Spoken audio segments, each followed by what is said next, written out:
Good morning everybody, Matt and Tom back with you on a damp and misty Heptonstall hillside. Today, the reason we're here is we're heading back to the 19th century, and it's the time of the Industrial Revolution, and along the valley bottom, mills were appearing all over the place.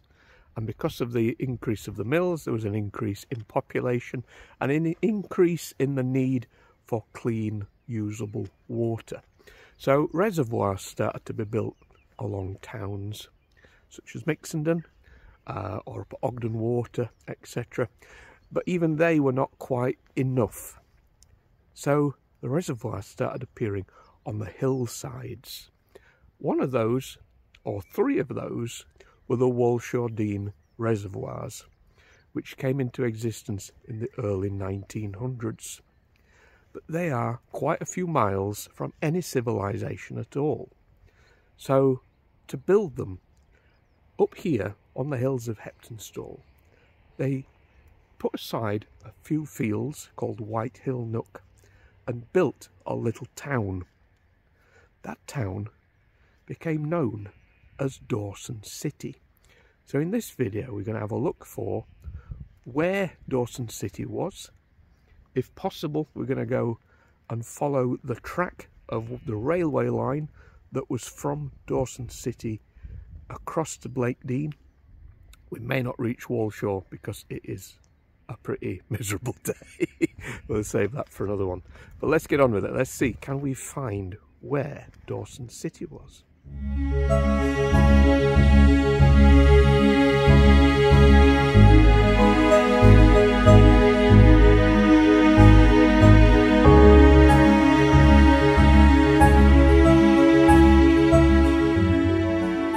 Okay, so this is Whitehill Nook, and just above here we have the infamous slack bottom. The fields here were slightly flatter than anywhere else, as it is quite a height up from Hebden to Heptonstall and quite steep. So as we head down, hopefully we can figure out exactly which field we're looking for. The building of the Walshaw Dean Reservoirs were quite late in comparison to other reservoirs across the area, like Alcomden Water, Whalley, Mixenden and Widdop. These appeared in the 1850s to 60s, and it was at the end of the 1890s that the decision was taken to build 3 reservoirs at Walshaw Dean. A ceremony took place here in September 1900, where the first grass sod was cut out by the mayor. Apparently 800 people walked over the moors to watch the occasion. Other things were quickly appearing too. A camp for the navvies at Whitehill Nook near Heptonstall. The building of a tram and railway from the camp to the reservoir site, including a massive trestle railway bridge that crossed one hillside to the other. When completed, this was 108 feet high and 700 feet long. The bridge opened in May 1901. Okay, so we think this is where Dawson City was. This is possibly the bottom end. There are a few pictures, and let's see if when we get a bit further up whether we can match up where the most famous shot of Dawson City is.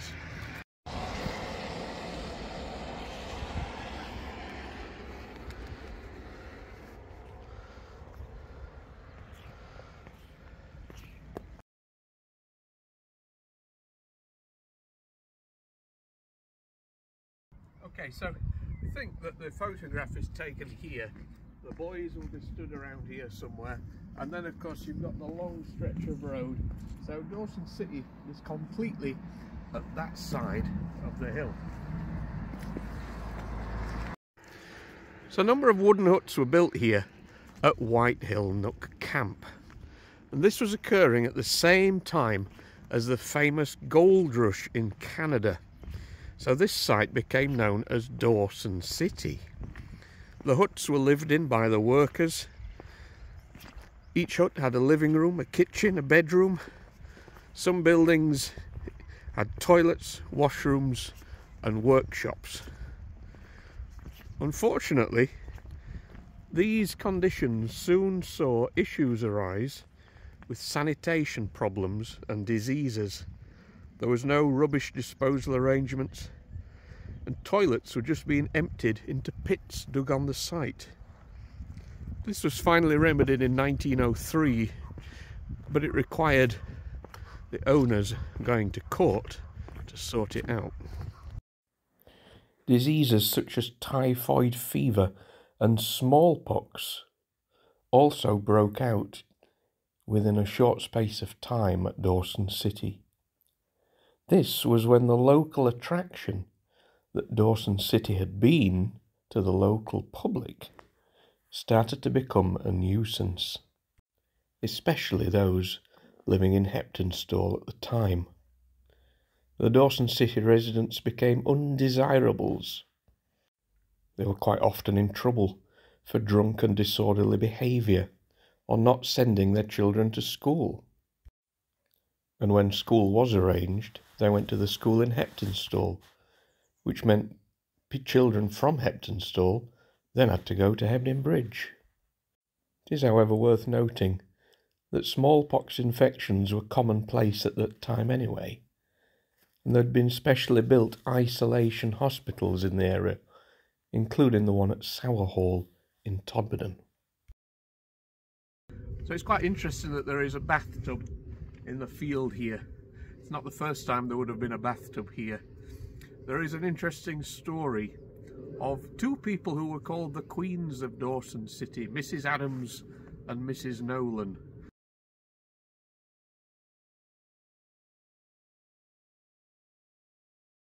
There is a picture of Mrs. Adams, Mrs. Navvy Adams. She looks quite fierce. And one day there was a bet between the people who lived here. I'll explain what that bet was. They filled the bathtub full of flour.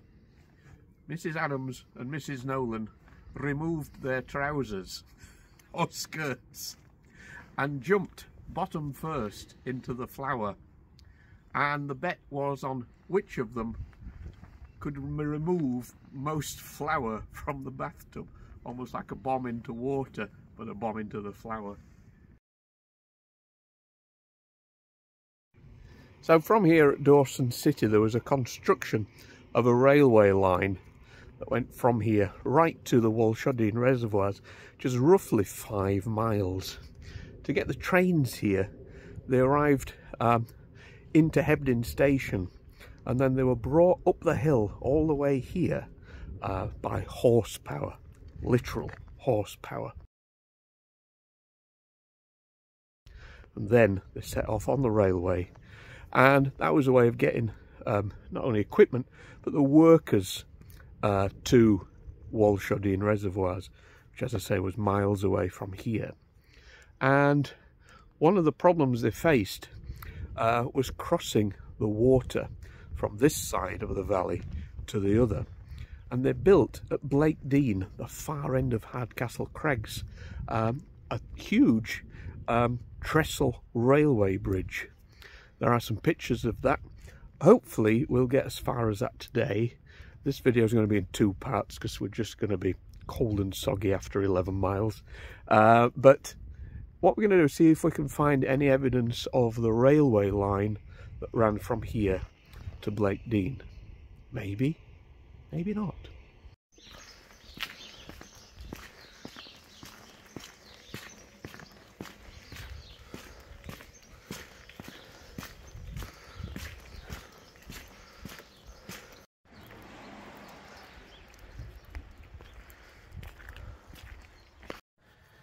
So what we're wondering is whether Dawson City would have been there. Could it have come along here and gone this direction rather than heading up to the top. Suppose we've got to remember we are 120 years removed from this, so things will look a bit different.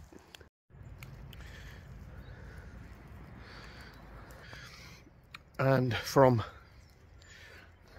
here at the edge of the wood, if we turn round, these are also the bottom end of the Dawson City fields. Yeah, let's say it's not easy to... Somebody will know, I'm sure, where the railway line went, but anything that looks like a straight path, I'm kind of thinking it might be that.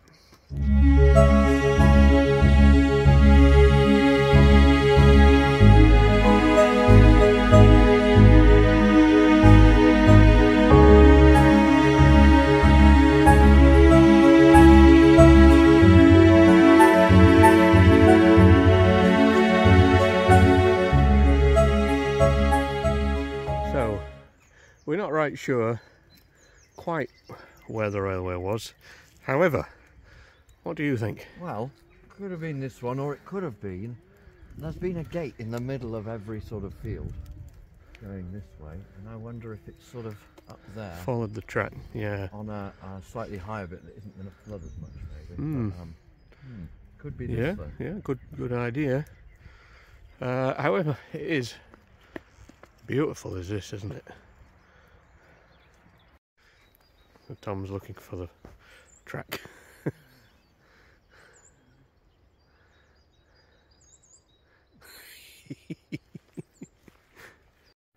Okay, so rather than follow the top road, maybe we should head into Hardcastle Craigs itself, and we'll follow the river and see if we can get to Blakedean today.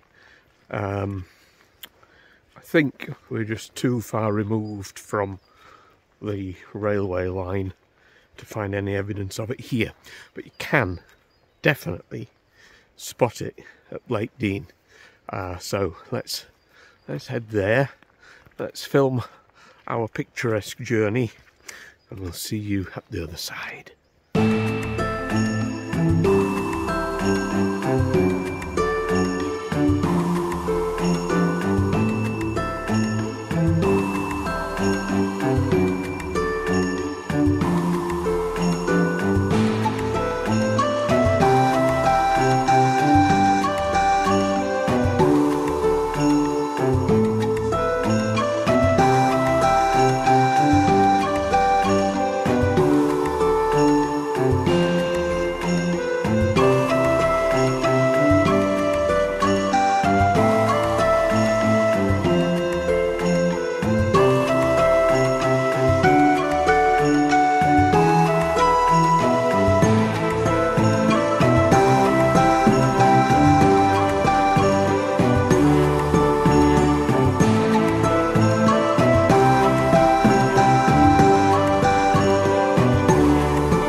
quarries, maybe from a distance.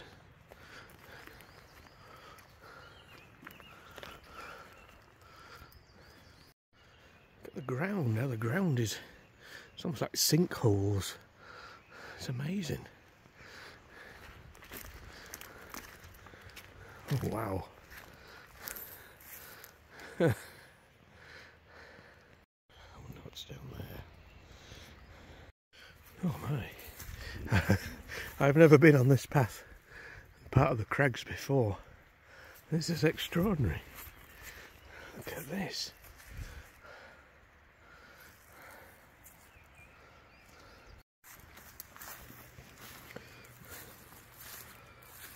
Wow.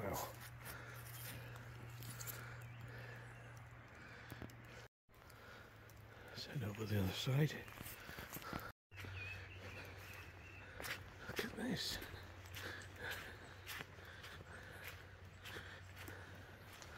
Wow. That is amazing. I think we've got an old railway siding here. Okay. So what? Well, I think this sort of cutout bit here, Yeah. where the big bank goes down, is probably where the men would hop off to work in these quarries. Ah. Yes, good point. Yeah.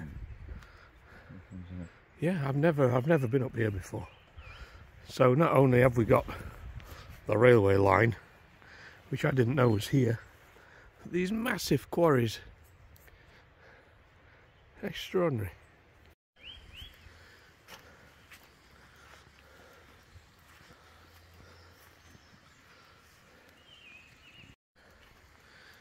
Look here, this must be an old, maybe a pulley system which would have brought things up out of the quarry.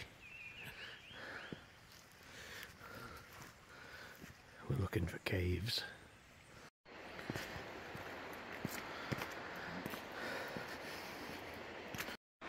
Okay, so we're now heading out to where Blake Dean is, and soon we'll be able to spot the remains of the railway bridge. But if you look opposite there, you can see a line, and the track would have gone somewhere across here and joined there to go over to Walshaw.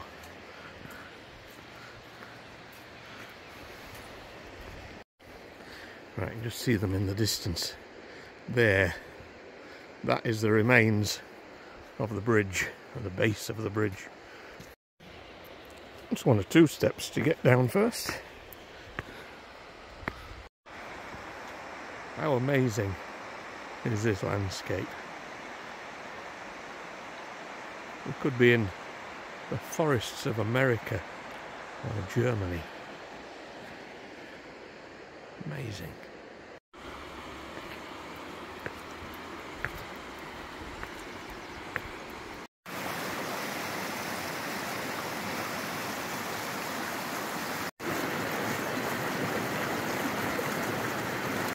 So we might have found ourselves with a slight problem. Can you possibly guess what it is? So, as we finally make our way out, we find the remains of the bridge.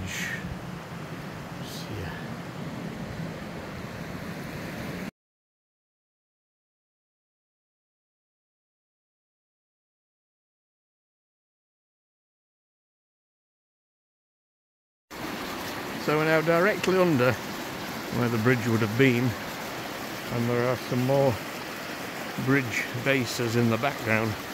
But now we've got to figure out how we get to that side.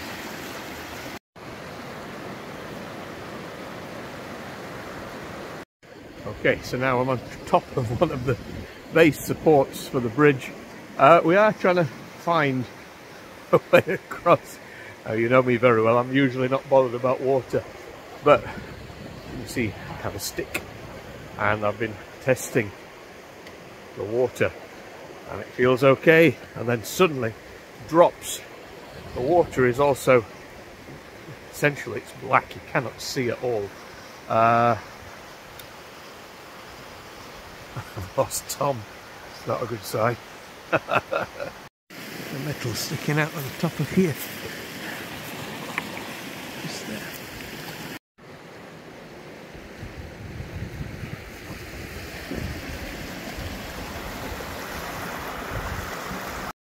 Okay, so we haven't managed to cross the river yet.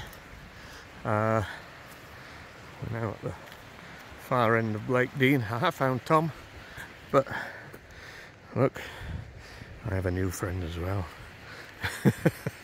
I'm older than you think I am, you know. Yay, road! Finally! This is the bridge over Blake Dean. Just behind us here on the hill is the Scout Hostel, or what was the Scout Hostel, next to where there was a church, and there's an interesting story about that church, a ghost story. Okay, so we're now at the other side of the hill. We've had to take the long route round the road and down this side. I wasn't going to give you a glimpse of my tighty whities today, sorry. Maybe in a couple of months, once I've lost my still winter body. But we're going to soon bring this video today to an end. I'm just going to show you the top at this side where the bridge would have connected to, and I think you can probably see when we get up here a very definite railway line. I think there's a cave, and then we'll finish at the remains of the chapel. Well, the graveyard anyway. And as we're heading up the other side, just about there is the bases of the railway bridge, and you can see the line coming across where it would have joined to this hillside once they got across the bridge. So, if we've got it right, this is where the railway continued, this side, and one here, and on this way. So where Tom was walking, that is the railway line. Where Tom's falling, that is the railway line. So I was last here maybe 4 years ago on a scorching day, and I climbed up from the river, and one of these rock formations has a cave. Unfortunately, I can't remember which one, but we'll go as far as here, see if it's that. So maybe this one has the cave.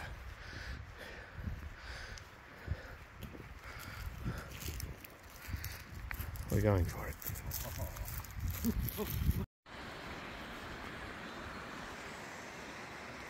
Okay, so next time we'll head further on the track and to Walshaw Dean Reservoirs. It's still a couple of miles off, and I think we're both exhausted. Should have done this in summer. Anyway, it's been good fun. Let's finish off, see if we can find this cave, and then a little ghost story before we call it a day. Where is Tom? Where is Tom? My goodness. Hello. I would say no.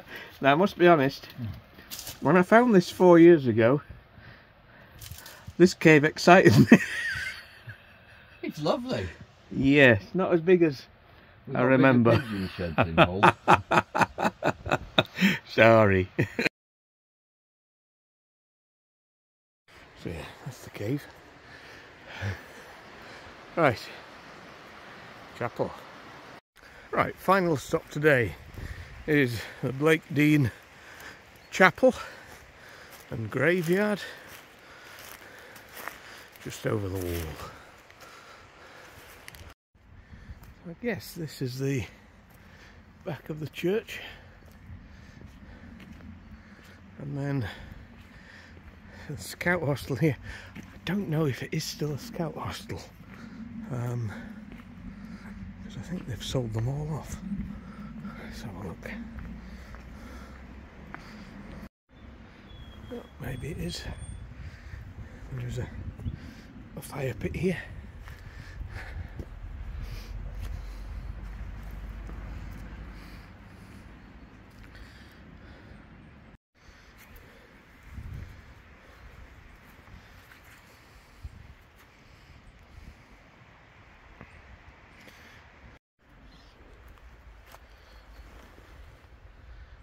Interesting. Laid by. So these are the foundation stones, I guess. October the 11th, a very good day. Yes. What are you doing? Not easy to tell, but we are on kind of a V-shaped road. The road goes on the bottom there, and you can see it on the top there, and the chapel was between it. Now, my granddad used to have a book called Springtime Saunter, and it was about stories from around this part of the valley, and it dated probably around 1912, so I imagine when it was written the rail bridge may have still existed. Interestingly, in the book there is a drawing of the bridge. That was the very first time I saw it. But there's a really good story about a new vicar who came to the church here, and what they used to do, they'd either walk in this way or they'd walk down from the road to get into the church. But the new vicar wasn't very popular with the locals. So the very first time the vicar came in, everybody turned their back on him as soon as he started speaking. So the second week he came again, they came into the church, the vicar started speaking. Every time he opened his mouth, they started stamping their feet. One more try. The third time the vicar came in, he's in the church, but the congregation aren't. All of a sudden, from the back of the church, the congregation arrive with farm animals, goats, chickens, all coming in, stomping about, making a noise. This was a bit too much for the vicar, who ran straight down the steps here and left, and never came back to the church. Maybe, as these steps actually lead to the road, maybe these are the ones the vicar would have run down to escape the animals. What do you think? There he goes. Come back, vicar! This photograph shows the former Blakedean Baptist Chapel.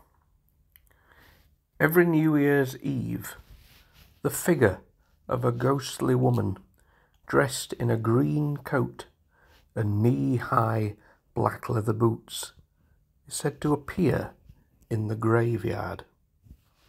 Apparently in 1912, this lady had an affair with one of the navvies working on the reservoir.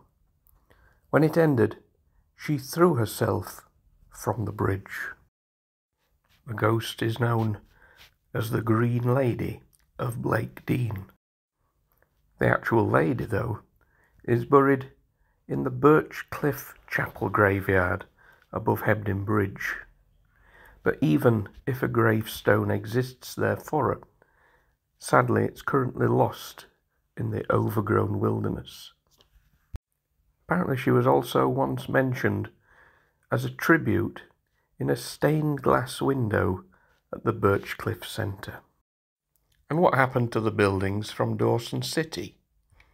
Well, for a while there were a couple of them still to be found around the Calder Valley. This one was Edmondson's hardware store. It was across from the town hall in Hebden Bridge. Sadly, it burnt down in the mid-1990s. More recently, though, you would have spotted one in Mytholmroyd. These buildings stood very recently in Mytholmroyd Centre, next to the river and underneath the railway arch. I'm not quite sure what they were for, but these buildings came from Dawson City and only really the work that's been going on to alleviate the flooding issues saw them removed in recent times. Dawson City was cleared from the fields of Whitehill Nook in 1913. The trestle railway bridge and the railway in general was deconstructed and sold off in 1912. The reservoirs opened in October 1907, but it was only a month later it was reported all 3 reservoirs were leaking. It was another 8 years of work before they were finally usable. Okay guys, so that is where we will leave essentially part 1 of our look at Dawson City, which for us seems now a very, very long time ago since we were there, and the Blake Dean Trestle Railway Bridge and the track. We're glad we found some of the track in the end. We will return here probably a few more months. When it's sunny, we may well have a swim, and then we'll get back on that railway track and show you the Walshaw Dean Reservoirs. And yeah, so from the beautiful and picturesque Blake Dean, we'll see you very soon for the next video. Take care.